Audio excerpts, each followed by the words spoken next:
don't know where to start. I know where I want to go, but not how to get there. How do you introduce something like this? How do you set it up?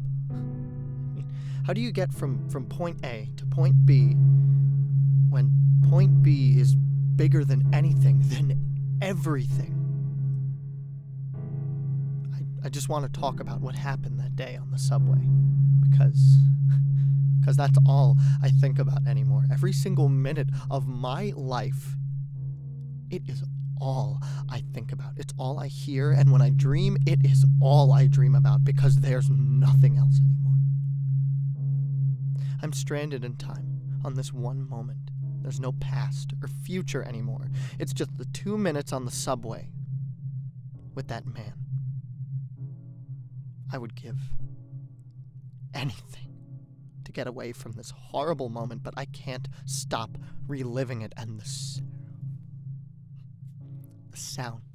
sound is always there, and I am always hearing it, and I wish I could just make it stop. I don't know what else to do except to vomit this up and cast it out and hope to God that maybe this will turn the machine off. Stop the wheels. Let me sleep. Just for a little while. It was early, and I was eating a bagel. A sesame seed bagel with strawberry cream cheese. There was a bit too much cream cheese in the middle, filling the hole on top. I remember every single detail, and I feel nothing but sympathy and pity for the woman I read about once, who can remember every detail of her day. Hell is in the details.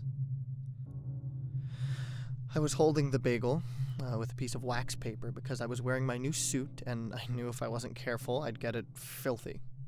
The train had just left Grand, and it was full. I wasn't paying attention to anyone else because my bagel was the most important thing to me right then. Isn't that ridiculous? Nothing else in that moment, not the person across from me, or the baby crying 3 rows down, or the man jiggling his foot, was more important than that bagel. I took a bite. I was wiping my face when something about the way the person behind me whispered made my ears prick up a little. And maybe it was the fact that he said quietly on a crowded train, on which you can't hear yourself think, let alone talk. Or it could have been that he said it in my ear, although I don't think he meant to. Either way, I turned my head back to the right and felt my stubble scrape along my collar.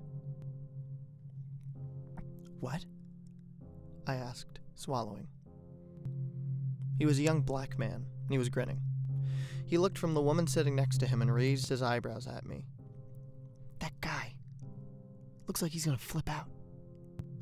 He hooked his thumb back, and I leaned to look down the aisle. It was a man. Just another man in a suit like me and half the train. But his foot was jiggling up and down and up and down and up and down, and his arms were crossed, which I remembered reading somewhere was a sign of hostility. He was glowering at the person across from him, and that's when I actually heard the baby crying. Isn't that amazing? I'd completely tuned it out until that exact moment, but once I'd heard it, I couldn't ignore it. A young Hispanic woman was cradling a baby, probably no more than 3 weeks old, and it was squalling. Babies sound like little kittens, don't they? Like, very angry little kittens. Well, she was wearing a loose brown coat, and the baby was swaddled in a pink blanket with rabbits on it. She was touching it and saying something, cooing at it. No one else paid her any attention except that man. He couldn't stop looking at her.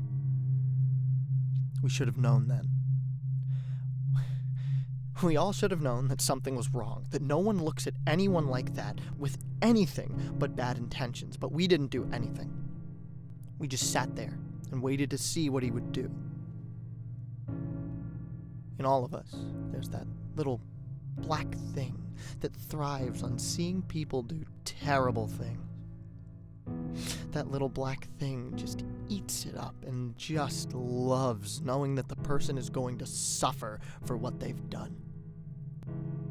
Stupidity is a drug that we put right in our veins, and it goes right into the heart of that little black thing, and it loves us for that.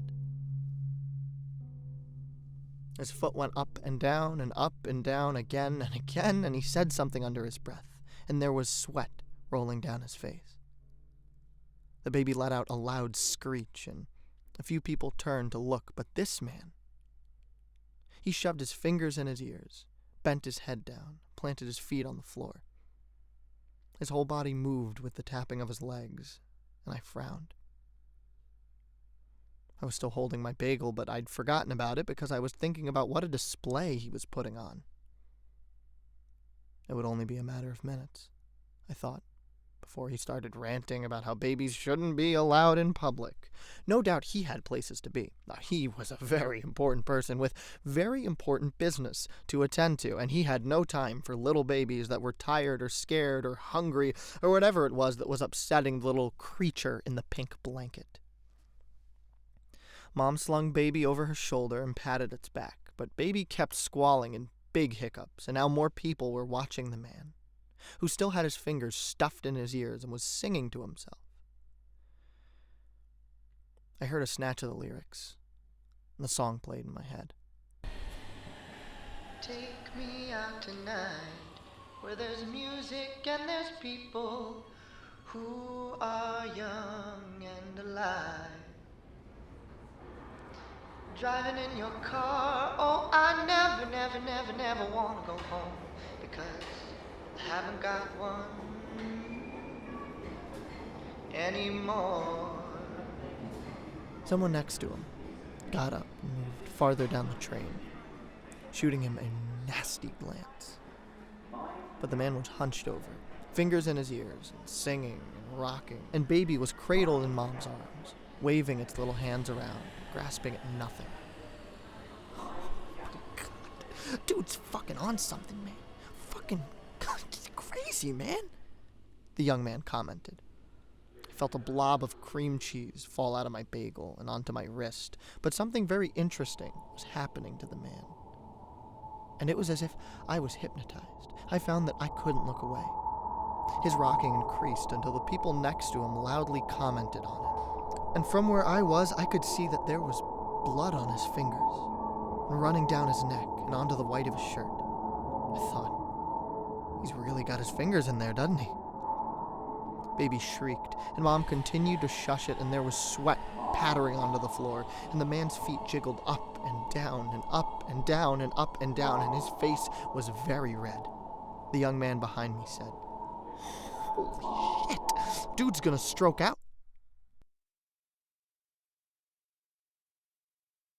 And then things happened very quickly. I remember everything. Baby let out a final, ear-splitting screech. Mom shushed it, and the man leapt out of his seat. He was so fast, and none of us had any time to react. We just watched, spellbound, as he ripped the child in the blanket with the rabbits on it and held it to his face. He screamed at it. The child screamed back, and in a fluid motion, he raised the child in one hand. For a moment, it was beautiful. The blanket fell away, and the child, which he held by the chest, was lit from behind by the light of the ceiling runners. The man's suit jacket flared open around his chest, extending behind him like strange wings.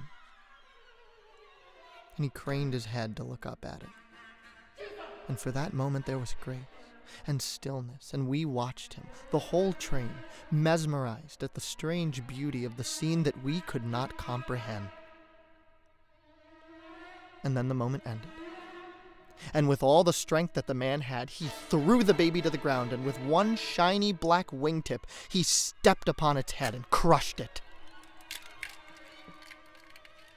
There was a splatter, a very pale red, and a sound like the cracking of an eggshell. The train was very still. I was quiet. The only sound was the wheels against the metal of the rails below us. The train swayed.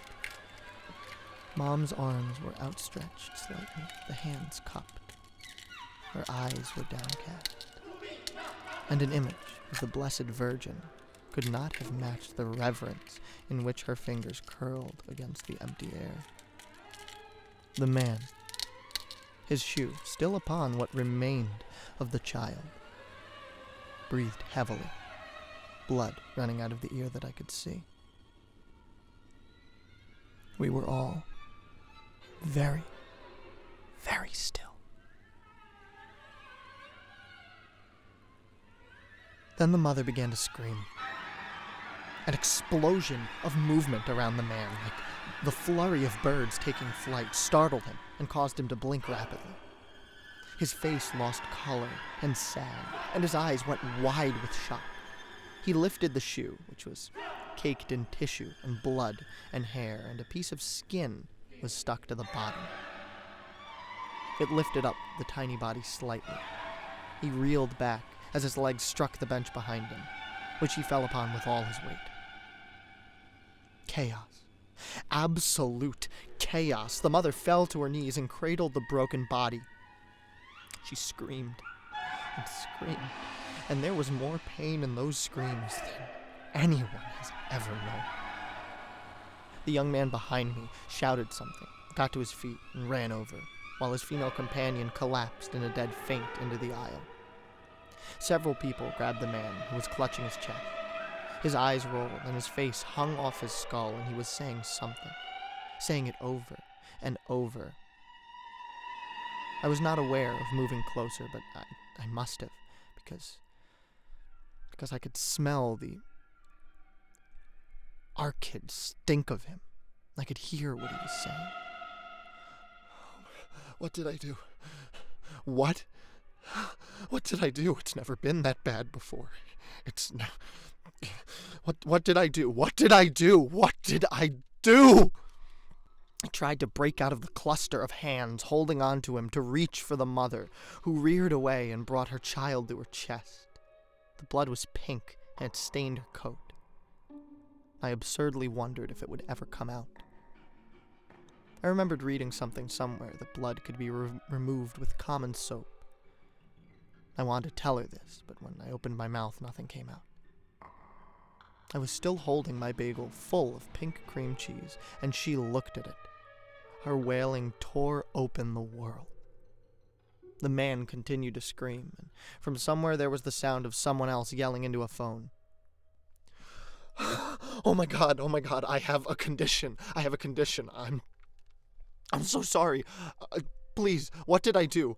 What did I do? Please, I'm so sorry. What did I do? The bagel was soft in my hand, and when I crushed it, the cream cheese covered my fingers and my palm, and I dropped it, hissing as if it were hot. What did I do? Oh my god, what did I do? From outside the windows came the flicker of the lights in the next stop. The crowd was waiting at the edge of the platform. I thought how lucky they were that the policemen were there to push them back, so that they would never bear witness to the end of the world. And all the while, the mother split the air open, and the man continued to cry out against the hands that held him to the seat. The man and the mother. It was a terrible symphony. For me now, there is no past or future. There's no softness or joy or taste. I am stranded at the end of the world where there is nothing, where there can never be anything.